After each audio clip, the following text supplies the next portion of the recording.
नमस्कार बंधू भगिनींनो, आज आपण लोकमाता, राजमाता, पुण्यश्लोक अहिल्यादेवी होळकर यांच्या जयंतीच्या निमित्ताने त्यांच्या संक्षिप्त चरित्राचा आढावा प्रस्तुत व्हिडिओच्या माध्यमातून घेणार आहोत। सर्वप्रथम मी अहिल्यादेवींच्या बद्दल असं म्हणेन की इतिहासाने पानोपानी जिची गायली गाथा, इतिहासाने पानोपानी जिची गायली गाथा, होळकरांची तेजस्वी पुण्यश्लोक माता, होळकरांची तेजस्वी पुण्यश्लोक माता अशा पुण्यश्लोक अहिल्यादेवींच्या प्रतिमेला आणि विचारांना मी सर्वप्रथम मनपूर्वक अभिवादन करतो आणि त्यानंतर आपण त्यांच्या चरित्राचा संक्षेपाने विचार या व्हिडिओच्या माध्यमातून रामकृष्ण बदने या यूट्यूब चॅनलवरती करतो आहोत। आपल्याला माहिती आहे की ज्यांना जनतेनं खऱ्या अर्थानं लोकमाता, राष्ट्रमाता, राजमाता, पुण्यश्लोक या विविध पदव्यांनी सन्मानित केलं, असं हिमालया एवढं स्त्री जन्मास येऊन देखील ज्यांनी मोठं काम केलं त्या अहिल्यादेवी होळकर होत, ही गोष्ट आपल्या सगळ्यांना माहिती आहे। अशा कालावधीमध्ये अहिल्यादेवींनी काम केलं की तो काळ जुलमी राजवटीचा आहे। छत्रपती शिवरायांच्या स्वराज्याच्या नंतर खऱ्या अर्थानं जनतेला न्याय मिळवून देण्यासाठी ज्यांनी प्रयत्न केला त्यामध्ये राजमाता अहिल्यादेवींचा आवर्जून आपल्याला उल्लेख करावा लागतो। आपल्या इतिहासामध्ये माझी जाऊ राणी लक्ष्मीबाई, नंतरच्या कालावधीमधल्या सावित्रीबाई फुले आणि ज्यांचा आपण चरित्राचा जागर घालतोय त्या अहिल्यादेवी यांचा उल्लेख खरोखरच आपण सगळ्यांनी अभिमानाने करावा। इतकं मोठं काम त्यांनी आपल्या आयुष्यामध्ये केलेलं आहे, ही गोष्ट आपल्याला कधीही विसरता येणार नाहीये। इतिहासाच्या पानापानावरती सोनेरी अक्षरांनी ज्यांचं कार्यकर्तृत्व लिहिलं तरी ते कमी पडावं, इतकं मोठं काम या सर्व महनीय नायिकांनी केलेलं आपल्याला दिसून येतं। अशा या अहिल्यादेवींचा जन्म 31 मे 1725 रोजी नगर जिल्ह्यातील, ज्याला आता अहिल्याबाई नगर असं आपण अहिल्यादेवी नगर असं नामकरण झालेलं आहे, त्या जिल्ह्यातल्या जामखेड तालुक्यातील चोंडी या गावी 31 मे 1725 ला आई सुशीलाबाई व पिता माणकोजी शिंदे यांच्या पोटी अहिल्यादेवींचा जन्म झाला। मल्हारराव होळकरांशी त्यांचा कशा पद्धतीने पुढे संबंध आला याबद्दलचा विचारही आपल्याला पाहता येतो। वयाच्या 8व्या वर्षी अहिल्यादेवी एके दिवशी शिवाच्या मंदिरामध्ये गेलेले आहेत आणि मल्हारराव होळकर आपल्याला माहिती आहे की पुण्याकडं निघालेले आहेत आणि जात असताना ते चोंडीला थांबलेत आणि त्यावेळेला या चुनचुनीत मुलीला तिचं सगळं काही स्वभाव बघितला आणि त्यांच्या लक्षात आलं की ही मुलगी भविष्यामध्ये निश्चितपणे कर्तृत्ववान बनणारी आहे। तिच्या मुलाखतीतनं लक्षात येतं आणि ते थेट त्या मुलीच्या सोबत म्हणजेच अहिल्यादेवींच्या सोबत तिच्या घरी येतात आणि तिथे येऊन ते अहिल्यादेवींचे वडील जे माणकोजी शिंदे त्यांना त्यांच्या मुलीचा हात मागतात, सांगतात की मला माझ्या मुलासाठी आपल्या मुलीचा हात हवा आहे, म्हणजे तिच्याशी माझ्या मुलाचा विवाह मला घडवून आणायचा आहे। आणि माणकोजी शिंदे यांना माहिती आहे की मल्हारराव होळकर ही त्या कालावधीमध्ये खूप मोठे पराक्रमी योद्धे म्हणून आणि त्या कालावधीतला होळकर शाही ही खूप मोठी ताकद असणारा हे घराणं आहे आणि त्या घराण्यातले मल्हारराव हे ध्रुव ताऱ्यासारखे आढळ आणि ते जर आपल्या मुलीचा हात आपल्या मुलासाठी मागत असतील तर कोण पिता ही गोष्ट नाकारेल। आणि म्हणून माणकोजी शिंदेंनी होकार भरला आणि वयाच्या 8व्या वर्षी अहिल्यादेवींचा विवाह मल्हाररावजी होळकर यांचे सुपुत्र खंडेराव यांच्याशी झालेला आपल्याला दिसून येतो। त्या कालावधीमध्ये बालविवाहाची प्रथा मोठ्या प्रमाणावर असलेले आपल्याला दिसून येते। माझी जाऊंच्या संबंधाने पहा, सावित्रीबाई फुलेंच्या काळात देखील सावित्रीबाईंचा विवाह बालवयातच झालेला आहे। परंतु असं असलं तरी विवाह बालवयात जरी झाला तरी आपल्याला माहिती आहे की हा विवाह शेवटपर्यंत पती आणि पत्नी एक दुसऱ्यांशी एकनिष्ठ राहिल्याचे खरं तर आपल्याकडे उदाहरणं आहेत. आणि हीच खरी आपल्या भारतीय संस्कृतीतलं मोठेपण आहे. इथली कुटुंब व्यवस्था ही सुदृढ आहे आणि त्याचं हे उदाहरण आपल्याला याच्याकडे पाहता येतं. आपल्याला माहिती आहे की अहिल्यादेवींचे सासरे हे मल्हारराव होळकर आहेत आणि सासूबाई ही गौतमीबाई आहेत. आणि या सासू सासऱ्यांनी अहिल्यादेवींना आपल्या घरी आल्यानंतर मुलीगत प्रेम दिलेलं आहे. आपल्या पोटच्या मुलीला जितकं प्रेम आई वडील देतात त्यापेक्षा कदाचित जास्तीचं प्रेम सासू सासरे मल्हाररावजी आणि गौतमबाईंनी दिलेला आहे. खरं तर हा आदर्श वर्तमान काळातल्या सासू सासऱ्यांनी घेतला पाहिजे. नाही तर विनोदानं सासू या शब्दाचा विग्रह मी एका मागच्या व्हिडिओमध्ये शब्द विग्रहातून अर्थाकडे या व्हिडिओमध्ये केला होता. सासू या शब्दाचा विग्रह काय होतो? सा म्हणजे सारख्या, सू म्हणजे सूचना. जी बाई घरामध्ये सारख्या सूचना देते तिला आपण सासू म्हणतो. आणि अशा सारख्या सूचना सुनेला देणाऱ्या गौतमीबाई नव्हत्या. किंवा सासरा म्हणजे काय? सा म्हणजे सार, स म्हणजे सहन करून, रा म्हणजे राहणारा. सार सहन करून राहणारा जो असतो त्याला आपण सासरा म्हणतो. परंतु मल्हारीरावजींना अशा पद्धतीचं जीवन जगण्याची वेळ त्यांच्यावर आलेली नाही आहे. आदर्श सासू सासरे कसे असावेत आणि आदर्श सून कशी असावी, मला असं वाटतं हा जरी गुण वर्तमान काळातल्या सासू सासऱ्यांनी आणि सुनेने घेतला तरी अहिल्याबाईंच्या चरित्राचं जो आपण जागर घालतोय त्याचं बरंचसं काही साध्य आपल्या पदरात पडल्याशिवाय राहणार नाही. इतकं महत्त्वाचं मला असं वाटतं हे नातं आपण लक्षात घेण्यासारखं आहे. सासू सासरे म्हणजे मल्हाररावजींनी आपल्या सुनेला घोड्यावर कसं बसावं, त्याचबरोबर युद्धकला असेल त्याबद्दलचं ज्ञान दिलेलं आहे. राजकारणाच्या बद्दलचं ज्ञान दिलेलं आहे, धर्मकारणाच्या बद्दलचं ज्ञान दिलेलं आहे, अर्थकारणाच्या बद्दलचं ध्यान आपल्याला माहिती आहे की ज्ञान देण्याचं काम केलेलं आहे. विविध भाषा वडिलांनी तर शिकवल्याच होत्या परंतु मल्हाररावजींनी आपल्या सुनेला विविध भाषांचं ज्ञान करून दिलेलं आपल्याला दिसून येतं.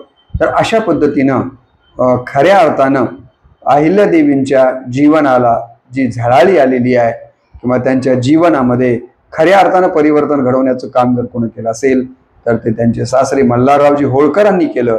ही गोष्ट प्रामुख्यानं आपण लक्षात घेतली पाहिजे. त्यांनी आपल्या सुनेला सांगितलं की हे तुझा स्वतंत्र हा अर्थकोश आहे आणि या अर्थकोशातली जी काही पैसे असतील ते तुला खर्च करण्याचा पूर्ण अधिकार आहे. मल्हाररावजी आपल्याला माहिती आहे की सतत बाहेर स्वाऱ्यांच्या वरती असायचे. त्यावेळेला शत्रूंशी जर पत्रव्यवहार करायचा असेल तर तो पत्रव्यवहार करताना देखील माझ्या परवानगीची गरज नाहीये, तू शत्रू राजांशी पत्रव्यवहार करू शकतेस, अशा प्रकारचा देखील परवानगी त्यांनी दिलेली आपल्याला दिसून येते. आणि हे काम करत असताना सासऱ्यांची साथ असून चालत नाही, तर त्याबरोबर पती देखील सोबतीला असणं गरजेचं असतं.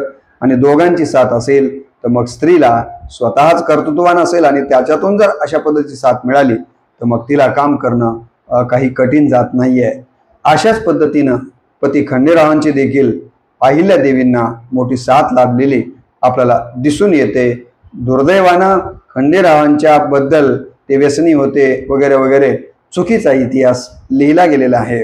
परंतु जसं की छत्रपती संभाजीराजांच्या बद्दल आजपर्यंत आपण चुकीचा इतिहास वाचत आलो, शिकवला गेला. परंतु आज आपल्या लक्षात येतं की छत्रपती संभाजीराजांचं चरित्र हे किती निर्भीड होतं आणि चारित्र्यानं ते किती शुद्ध होते, किती चारित्र्याच्या बाबतीमध्ये त्यांचं धर्मावर, त्यांचं राज्यावर किती प्रेम होतं, या गोष्टी आज आपल्या लक्षात येतात. त्यांचं कित्येक भाषांच्यावरती किती प्रभुत्व होतं हे आपल्या लक्षात येतं. तसंच खंडेरावांच्या बद्दल देखील चुकीचा इतिहास लिहिला गेला, परंतु असं काही नाही आहे. खंडेरावांचं चरित्र देखील अत्यंत चांगल्या पद्धतीचं आहे. ही गोष्ट आपण या ठिकाणी लक्षात घेतली पाहिजे. खंडेरावांच्याकडनं अहिल्यादेवींना या पतीपत्नीला 2 अपत्ये झाली. एक मुलगा ज्याचं नाव मालेराव आहे आणि एक मुलगी होती जिचं नाव मुक्ताबाई आहे. तर असे 2 अपत्य त्यांना झालेले आपल्याला दिसून येतात. परंतु कधी कधी या माणसाच्या आयुष्यामध्ये अनेक संकटांचे एकदा डोंगर कोसळायला लागले किंवा संकट आयुष्यामध्ये उभी राहायला लागली की एकामागून एक संकटांची मालिका सुरू होते. अहिल्यादेवींच्या जीवनामध्ये देखील असंच घडलेलं आहे.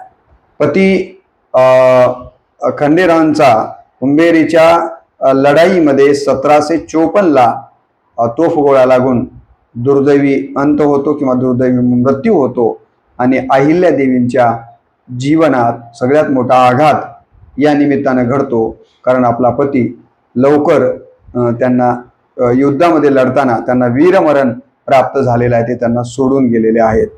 आणि मग अशा वेळेला त्या काळामध्ये सतीची प्रथा होती. आपल्याला माहिती आहे की पती गेल्यानंतर, पती जर आधी गेला आणि पत्नी जर मागे असेल तर पत्नीनं पतीच्या चितेवरती सजीव स्वतःचं शरीर जाळून घ्यावं आणि त्याच चितेमध्ये भस्म व्हावं, त्याला सती प्रथा असं म्हटलं गेलेलं होतं. परंतु अहिल्यादेवी देखील त्या नियमाप्रमाणे सती जायला निघाल्या होत्या, परंतु सासरे मल्हाररावजींनी त्यांना सती जाऊ दिलेलं नाही आहे. जसं की आपल्याला माहिती आहे की माझी जाऊ देखील सती जायला निघाल्या होत्या, परंतु त्यांना ही सती जाऊ दिलं गेलेलं नाही आहे. आणि या कर्तृत्ववान महिला जर त्या कालावधीमध्ये सती गेल्या असत्या तर आपण कल्पना न केलेली बरी, इतकं मोठं नुकसान तत्कालीन समाजव्यवस्थेचं झालं असतं. मल्हाररावांनी त्या काळातल्या ज्या काही चुकीच्या रूढी परंपरा आहेत त्याचा विरोध केला आणि अहिल्यादेवींना सती जाण्यापासून रोखलेला, ही गोष्ट आपण या ठिकाणी लक्षात घेतली पाहिजे. आणि हा निर्णय अत्यंत इतिहासाच्या दृष्टीनं अत्यंत महत्त्वाचा राहिलेला आहे. त्यानंतर सलग 12 वर्षाच्या नंतर ज्यांना चा आधार अहिल्यादेवींना खूप मोठ्या प्रमाणावर राहिलेला आहे, अहिल्यादेवींना खऱ्या अर्थानं काम करत असताना सगळ्यात मोठं बळ ज्यांचं लाभत गेलेलं आहे ते सासरे मल्हारराव यांचा देखील पुढे पतीच्या नंतर 12व्या वर्षी मृत्यू झालेला आपल्याला दिसून येतो.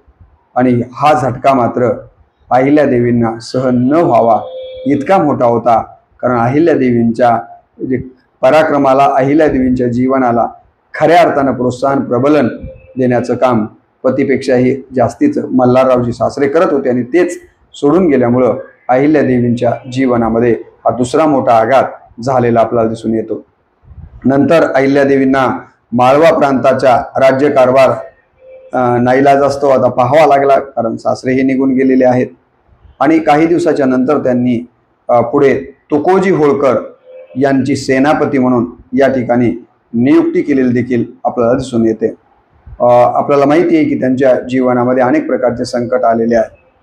अहिल्यादेवींनी 29 वर्ष कारभार चालवला असं इतिहासामध्ये नोंद आलेली आपल्याला सगळ्यांना माहिती आहे.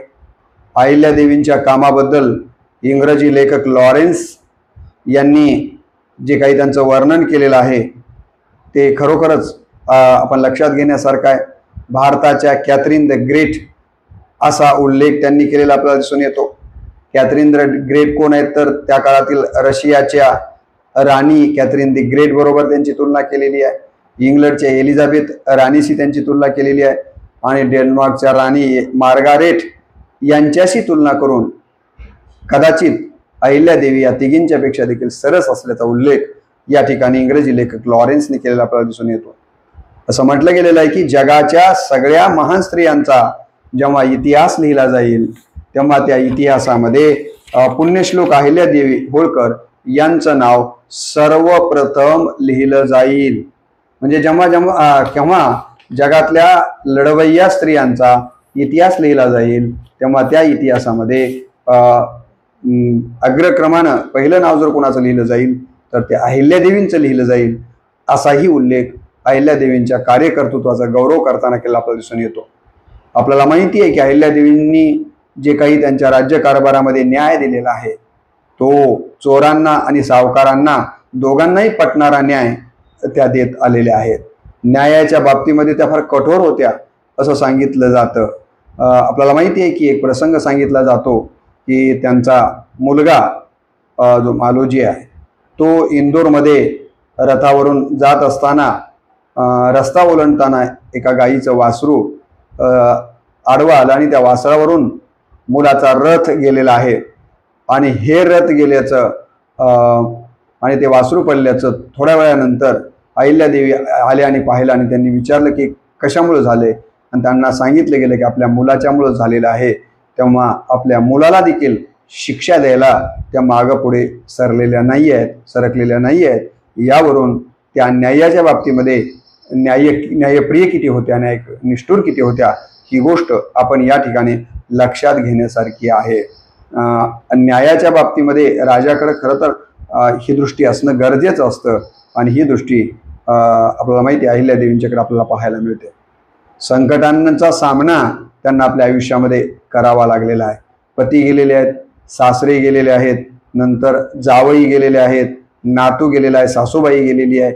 असे आघातावरती आघात त्यांच्या आयुष्यामध्ये येत राहिले, परंतु आघातांना शरण जातात त्या कसल्या अहिल्यादेवी त्या असल्या आघातांना कशाच पद्धतीनं शरण गेलेल्या नाही आहेत, तर या आघातांच्या वरती त्यांनी मात केलेली आपल्याला दिसून येते. असं सांगितलं जातं की जेव्हा या पद्धतीनं सासरे गेलेले आहेत, पती गेलेला आहे आणि कर्ता पुरुष घरामध्ये कोणी नाही आहे, ही गोष्ट जेव्हा त्या दरबारातील दिवाण गंगोबा चंद्रचूड याला लक्षात येते आणि हा फितूर होऊन त्या कालावधीमध्ये राघोबा दादा पेशवे जे होते त्यांना तो कळवतो की आता अहिल्याबाई एकट्याच पडलेल्या आहेत आणि हीच वेळ आहे त्यांच्या राज्यावरती चाल करून जाण्याची. आणि राघोबा दादा आता अहिल्यादेवींच्या साम्राज्यावरती माळवावरती आक्रमण करण्यासाठी निघतोय. ही गोष्ट अहिल्यादेवींच्या लक्षात येते, परंतु अहिल्यादेवी या गोष्टीनं घाबरत नाहीये. त्या तितक्यात मुत्सदी आहेत. त्या लगेच पत्र लिहितात कुणाला, तर या राघोबा दादांना आणि सांगतात की तुम्हाला माझ्याशी लढायला यायचं असेल तर जरूर या, परंतु पहिल्यांदा तुम्हाला आमच्या स्त्रियांच्या फौजेशी लढावं लागेल आणि त्यामध्ये जर तुम्ही हरलात तर तुमची नामुष्की होईल आणि जिंकलात तरी एका स्त्रीच्या सोबत लढून तुमचा जिंकणं नाही आहे, तर त्यामध्ये देखील तुमचा एका अर्थानं पराभवच आहे. हे पत्र राघोबा दादा वाचतात आणि लढाई करणं सोडून ते म्हणतात की नाही, आपले पती गेले आहेत, त्या निमित्तानं आपल्याला भेटावं, सांत्वन करण्यासाठी मी आलो आहे. आणि बघा, लढाई न करताच मुत्सद्दीपणानं अहिल्यादेवी ही लढाई जिंकताना आपल्याला दिसून येतात. तर अशा मुत्सद्दीगिरीमध्ये देखील अहिल्यादेवी कुठेही कमी असलेल्या आपल्याला दिसून येत नाही आहेत. आपल्याला माहिती आहे की त्यांनी आपल्या राज्यकारभाराच्या कालावधीमध्ये अनेक प्रकारची कार्य केलेली आहेत.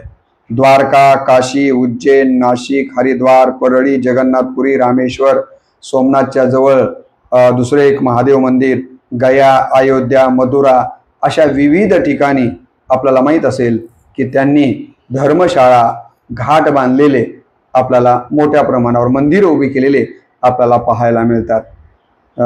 त्यांनी मध्य प्रदेशमध्ये या ठिकाणी नर्मदा तीरेवरती महेश्वर या ठिकाणी आपली राजधानी स्थापित केलेली होती. आणि त्याचबरोबर त्यांनी इंदोर, जे की त्या कालावधी फार काही विस्तृत नव्हतं, अशा एका छोट्या शहराला आज आपल्याला माहिती आहे की खूप मोठं नाव इंदोरचं झालेलं आहे. आणि या इंदोरचा विकास करण्यामध्ये देखील अहिल्यादेवींचा खूप महत्त्वाचा वाटा राहिलेला आपल्याला दिसून येतो. त्यांनी आपल्या कार्यकालावधीमध्ये किल्ले बांधलेले आहेत, अनेक उत्सव देखील सुरू केलेले आहेत. मी म्हटल्याप्रमाणे घाटं बांधलेली आहेत, विहिरी बांधलेले आहेत, तलाव बांधलेले आहेत, धर्मशाळा उभ्या केलेल्या देखील आपल्याला दिसून येतात.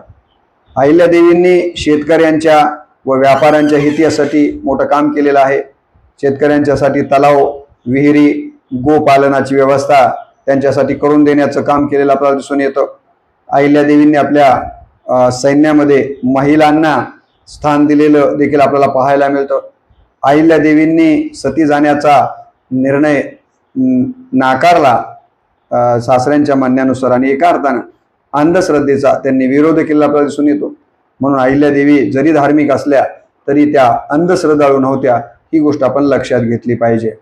मी यापूर्वीच म्हटलं की चोर आणि दरोडेखोर या लोकांचं मत परिवर्तन करण्याचं काम अहिल्यादेवीने आपल्या आयुष्यामध्ये केलं. हे काम देखील अत्यंत महत्त्वाचं काम म्हणून आपण त्याच्याकडे पाहिलं पाहिजे. त्यांच्या कार्याची दखल म्हणून आपल्याला माहीत असेल की या ठिकाणी अनेक ठिकाणी त्यांच्या नाव दिले गेलेले आहेत. इंदोर च्या विद्यापीठाला अहिल्यादेवींचं नाव दिलं गेलेलं आपल्याला दिसून येतं. सोलापूरला जे विद्यापीठ स्थापन झालेलं आहे त्या विद्यापीठाला देखील पुण्यश्लोक अहिल्यादेवी होळकर विद्यापीठ सोलापूर अशा पद्धतीचं नाव दिले गेलेलं आपल्याला दिसून येतं. 1996ला त्यांच्या नावानं टपाल तिकीट काढण्यात आलेलं आहे आणि या अर्थानं देखील त्यांच्या कार्याचा गौरव शासनाने केलेला आपल्याला दिसून येतो. इंदोरच्या विमानतळाला देखील अहिल्यादेवींचं नाव देण्यात आलेलं आहे. आत्ताच परवा आपल्याला माहिती आहे की 13 मार्च 2024 रोजी वर्तमान शासनाने अहमदनगर जिल्ह्यामध्ये त्यांचा जन्म चोंडीला झाल्यामुळे अहमदनगर या जिल्ह्याचं किंवा या शहराचं नाव अहमदनगर हे बदलून अहिल्यादेवींच्या नावानंच अहिल्यानगर अशा पद्धतीनं त्याचं नामकरण करून खऱ्या अर्थानं त्यांच्या प्रतीची कृतज्ञता व्यक्त केलेली आपल्याला दिसून येते.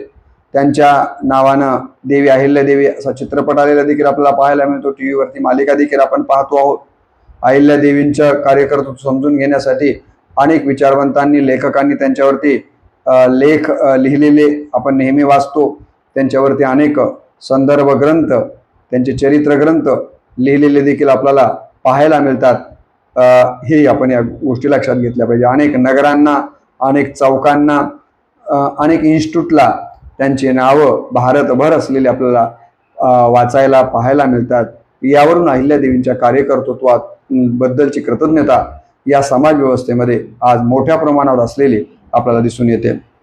खरं तर अहिल्यादेवींचं चरित्र आपण त्यांच्या जयंती असेल, पुण्यस्मरण दिनाच्या निमित्तानं जो काही त्याचा जागर घालतो, त्याच्या पाठीमागचा उद्देश काय आहे तर कुठल्याही महापुरुषांच्या जीवनचरित्राचा आढावा आपण जेव्हा घेत असतो, त्यांच्या जन्मोत्सव किंवा पुण्यस्मरण दिन साजरा करतो, त्याच्या पाठीमागं त्यांच्या जीवनातला एखादा क्षण, एखादा कण आपल्याही आयुष्यामध्ये आपल्याला वर्तमानामध्ये उतरवता यावा हा त्याच्या पाठीमागचा उद्देश असतो आणि त्यानुसार आपण आपलं आचरण घडावं हाही त्याच्या पाठीमागची एक भूमिका असते. अहिल्यादेवींचं चरित्र जर आपण पाहिलं तर त्या चरित्रातून आपल्याला ही गोष्ट लक्षात घेता येण्यासारखी आहे की मी स्त्री आहे, मला वैधव्य प्राप्त झालेलं आहे, आता मी काहीच करू शकत नाही, अशा प्रकारचा नकारात्मक विचार करून त्या जगल्या नाहीत. त्या ज्या काही इतक्या मोठ्या होऊ शकल्या त्याचं कारण जर काय असेल तर त्या संकटांना घाबरल्या नाहीत. आपल्यालाही जर मोठं व्हायचं असेल तर आपणही संकटांना घाबरायचं नाहीये. मग ते आपल्या घरातले गेलेले पती असतील, मुलगा असेल, नातू असेल, हे की नाही, सासू असतील, सासरे असतील, इतकी संकट किंवा एकटीचं राज्य स्त्रियां सगळे आहेत म्हणून त्या ठिकाणी पेशवे जेव्हा त्यांच्यावर आक्रमण करण्यासाठी येणार होते, की अशी कितीतरी संकट त्यांच्या आयुष्यामध्ये आली, परंतु संकटांना न घाबरता त्या पुढे चालत राहिल्या. सकारात्मक विचार त्यांनी ठेवला म्हणून त्या मोठ्या होऊ शकल्या. आपणही या त्यांच्या चरित्रातनं हा विचार डोळ्यासमोर ठेवला पाहिजे की आम्ही देखील आमच्या आयुष्यामध्ये संकटांना घाबरणार नाही आहेत. संकटांचा सामना आम्ही पॉझिटिव्ह ॲटिट्यूड ठेवून करू. या प्रकारचा एक संदेश आपल्याला त्यांच्या चरित्रातनं घेता येण्यासारखा आहे. त्यांनी जे काही राजकारण केलं तर त्यांचं राजकारण हे धर्मनिरपेक्ष राजकारण होतं. अलीकडं आपण धर्माधर्मामध्ये तेढ निर्माण करून आपली स्वतःची मताची पोळी भाजून घेण्याचं काम करतो आहोत. अशा वेळेला अहिल्यादेवींच्या चरित्रातनं धर्मनिरपेक्ष राजकारण किंवा धर्मनिरपेक्ष दृष्टी जी संविधानानं आपल्याला दिलेली आहे ती जोपासण्याची मला असं वाटतं की वृत्ती आपल्यात बळकवावी, ती दृढ व्हावी. हा देखील एक त्यांच्या चरित्रातनं आपल्याला प्रेरक गुण मिळू शकतो. ही गोष्ट आपण लक्षात घेतली पाहिजे. त्यांचा जन्मोत्सव साजरा करत असताना आपण ही गोष्ट लक्षात घेतली पाहिजे की त्या कालावधीमध्ये या देशात लोकशाही जरी नसली तरी लोकशाहीला अभिप्रेत असलेले सगळे गुणधर्म त्यांच्या राज्यामध्ये, राजेशाहीमध्ये आपल्याला पाहायला मिळत होते. भिल्ल असो, रामोशी असो, आदिवासी जे काही इथले मूळचे आहेत त्यांच्यावर जीवापार प्रेम करण्याचं काम एक राजकर्ता म्हणून अहिल्यादेवींनी केलेलं आहे. आणि अलीकडं आपण आपली संख्या जास्त असेल तर अल्पसंख्या असणाऱ्या माणसांना हिणवून बोलणे, अल्पसंख्याक असणाऱ्या माणसांना धमकीवजा भाषांचा वापर करणे असं चित्र आपण अनेक ठिकाणी पाहतो आहोत. म्हणजे लोकशाहीमध्ये विकृत वातावरण निर्माण होताना आज वर्तमानामध्ये समाजामध्ये आपण पाहतो आहोत. पण ज्या कालावधीमध्ये लोकशाही नव्हती त्या कालावधीमध्ये पिछडा असलेल्या, आदिवासी असणाऱ्या भिल्ल रामोशी सारख्या समाजावर देखील जीवापार प्रेम करणारं त्या काळातलं नेतृत्व होतं. ही मला असं वाटतं की भूमिका अलीकडच्या सर्वच माणसांनी घेण्याची गरज आहे आणि त्यासाठी अहिल्यादेवींचा जन्मोत्सव खऱ्या अर्थानं हा एक प्रेरणा देणारा ठरू शकतो असं मला वाटतं. दुसरी गोष्ट, सर्वगुण संपन्न बना. आपल्याला जर समाजाचं नेतृत्व करायचं असेल मग ते कुठल्याही माध्यमातून असेल, मग ते साहित्यिक असेल, राजकीय असेल, आर्थिक असेल, सहकाराचं असेल, कुठल्याही बाबतीत जर आपल्याला समाजाचं नेतृत्व करायचं असेल किंवा व्यक्तिगत विकास करायचा असेल तर आपण सर्व गुण संपन्न असलं पाहिजे.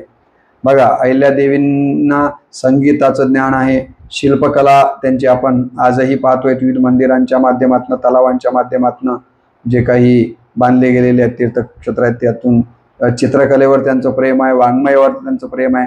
आपणही अशा पद्धतीचं सर्वगुण संपन्न बनण्याचा प्रयत्न केला पाहिजे. अहिल्यादेवींच्या जीवनचरित्रातून आपल्याला हेही घेण्यासारखं आहे की आपण वैयक्तिक तर स्वतःसाठी तर सगळेच जगतात, परंतु परोपकारार्थ आपण जीवन व्यतीत केलं पाहिजे.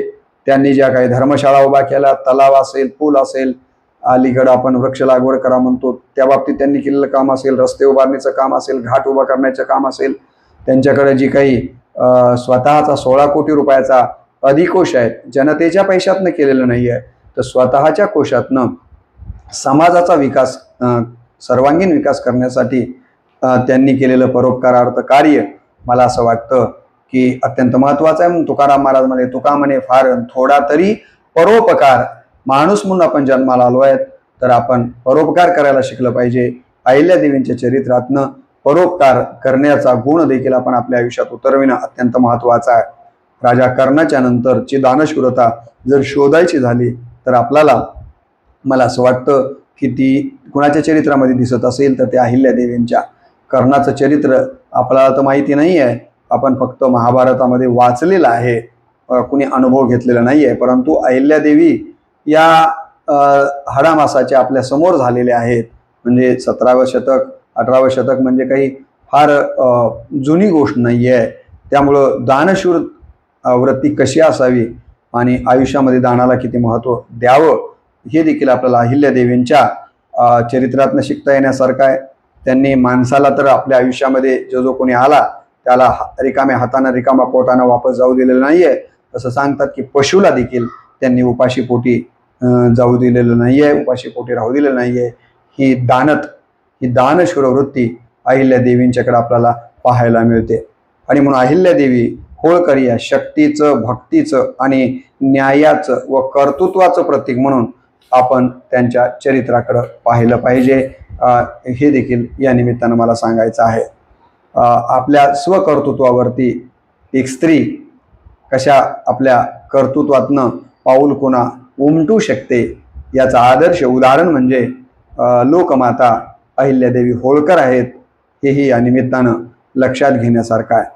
त्यांच्या गुणवैशिष्ट्यांचा जर पाडाच वाचायचा झाला तर कितीही तरी त्यांच्याकडं त्यांची गुणवैशिष्ट्ये आपल्याला पाहायला मिळतात. आत्मबल, मुत्सद्दीपणा, मानवतेवरील निष्ठा आणि प्रशासनावरील घट्ट पकड, न्यायोचित व्यवहार, प्रेम आणि करुणा यासारखी कितीतरी गुण आपल्याला अहिल्यादेवींच्या जीवनचरित्रामध्ये मोठ्या प्रमाणामध्ये पाहायला मिळतात. आणि म्हणून त्यांच्या जयंती आणि पुण्यतिथीच्या निमित्तानं या गोष्टी आपण आपल्या आयुष्यात उतरवण्याचा प्रयत्न केला पाहिजे. खरं तर महापुरुषांच्या जयंत्या पुण्यतिथ्या साजऱ्या करता म्हणजे आपल्याला इतिहासाचं आणि त्या इतिहास पुरुषातील त्यांच्या कार्यकर्तृत्वाचं स्मरण करणं आहे. म्हणून डॉक्टर बाबासाहेब आंबेडकर म्हणाले होते की जी माणसं इतिहास विसरतात ती माणसं इतिहास घडवू शकत नाहीत आणि जी माणसं इतिहास घडवतात ती माणसं कधीच इतिहास विसरू शकत नाही आहेत. आणि म्हणून इतिहास आपल्याला घडवायचा असेल तर ऐतिहासिक ही जी महानायक महानायिका आहेत त्यांचं जीवनचरित्र आपल्या डोळ्यासमोर ठेवूनच आपल्याला मानवतेचा इतिहास घडवता येणार आहे. आणि तो घडवण्यासाठी मला असं वाटतं की अशा चरित्रांचं स्मरण, अशा चरित्रांचं जयंतीच्या निमित्तानं जागर करणं अत्यंत आवश्यक आहे. मी तर त्यांच्याबद्दल असं म्हणेन की ना डोक्यावर ताज व अंगावर साज, ना डोक्यावरती ताज ना अंगावरती साज असं व्यक्तिमत्व जर कोण असेल तर त्या अहिल्यादेवी होत्या. आणि अशा या अहिल्यादेवींचा आपल्याला माहिती आहे की 13 ऑगस्ट 1795ला मृत्यू झालेला आपल्याला दिसून येतो. त्या जरी शरीरानं आपल्यातनं या ठिकाणी 1795ला गेल्या असल्या तरीही विचारानं त्या आजही आपल्यामध्ये जिवंत आहेत. उलट त्यांचं कार्यकर्तृत्व प्रासंगिक रूपानं आज आपल्यासमोर मोठ्या प्रमाणावर आपल्याला कार्य करण्याची प्रेरणा देणारा ठरणार आहे। मी तर असं म्हणेन, अहिल्यादेवींच्या चरित्रातले मी यापूर्वी उल्लेखित केलेले गुणवैशिष्ट्ये जर आपण आपल्या आयुष्यामध्ये प्रामाणिकपणे उतरविले तर आज जे समाज व्यवस्थेमध्ये धर्माच्या नावावर, जातीच्या नावावर जे काही झगडे तंटे आपण पाहतो आहोत ते निश्चितपणे कमी होतील। आणि त्याचबरोबर समाज व्यवस्थेमध्ये जी परोपकाराची भावना अलीकडच्या कालावधीमध्ये कमी झालेली आहे, केवळ बाल्या बाल्याची मायन बाली, राहायला 10 बाय 10ची खोली, मी आणि माझं कुटुंब, आहे की नाही, पैसा माझा परमेश्वर, पत्नी माझी गुरु, पोरं माझी शाळी, ग्रामपूजा कुणाची करू, एवढं जे स्वार्थी जग आज आपलं दिसतं आहे, तर या स्वार्थी जगातनं समाजाच्या साठी परोपकाराची भावना आपल्या अंतःकरणामध्ये उदित करायची असेल, ती अधिक वृद्धिंगत करायची असेल तर अहिल्या देवींचं चरित्र आपण सगळ्यांनी वाचावं आणि नुसतंच वाचू नये तर ते आचरणात आणण्याचा प्रामाणिक प्रयत्न करावा। असा जर संकल्प आपण केला, संकटांना मी घाबरणार नाही आहे, संकटांच्या वरती मी मात करेन आणि माझ्यातले सकारात्मक वृत्ती मी कधीही ढळू देणार नाही आहे, न्याय देताना हा जवळचा हा दूरचा असा भेदभाव मी कधीच करणार नाही आहे, अशा प्रकारचे बरेचसे काही गुणवैशिष्ट्ये जर आपण त्यांच्या चरित्रातून आपल्या आयुष्यामध्ये उतरविले आणि मी एक स्त्री आहे, माझा पती गेलाय, आता मी कशी जगू, आता मी कशी लढू, आता मी कशी वाचू, अशा पद्धतीचा रडगाणे न गाता आपण जर लढत राहिलो संकटांशी तर आपणही अहिल्यादेवी होऊ शकतो, असा विचार जर इथल्या महिला वर्गांनी देखील आपल्या अंतःकरणामध्ये आणला आणि पुरुषांनी देखील बाकीचे बरेचसे गुणवैशिष्ट्ये जर आपल्या आयुष्यामध्ये उतरविले तर मला असं वाटतं की त्यांचा जन्मोत्सव असेल की पुढे त्यांची पुण्यतिथी ऑगस्टमधली असेल तर ती खऱ्या अर्थानं साजरी केल्याचं महत्पुण्य आपल्याला प्राप्त होईल। तशा प्रकारचं कार्य आपण सगळ्यांनी करावं एवढीच आपलं संगी मनपूर्वक अपेक्षा आपल्याकडनं व्यक्त करतो। आणि जरी आपल्याला असं काही नाही घडलं तरी अशा महापुरुषांची चरित्रांचं वाचन आपण केलं पाहिजे किंवा असे जे व्हिडिओ त्यांच्या चरित्राच्या संबंधानं केले जातात त्यांचं आपण श्रवण केलं पाहिजे आणि होईल तेवढे असे विचार आपण समाजामध्ये प्रसरवित करण्यासाठीचा प्रामाणिक प्रयत्न केला पाहिजे। तो प्रयत्न या व्हिडिओच्या माध्यमातून देखील आपण कराल आणि आपण तर हे श्रवण केलेलंच आहे, परंतु हा व्हिडिओ त्यांच्या जन्मोत्सवाच्या निमित्तानं अधिकाधिक लोकांच्यापर्यंत पाठवाल आणि या व्हिडिओच्या संबंधानं जर आपलं काही म्हणणं असेल तर ते कमेंट बॉक्समध्ये व्यक्त कराल असे अपेक्षा व्यक्त करतो। आणि पुनश्च एकदा अहिल्यादेवींच्या प्रतिमेला आणि विचारांना मनपूर्वक अभिवादन करून मी माझ्या वाणीला याच ठिकाणी पूर्ण विराम देतो। जय अहिल्या, नमस्कार।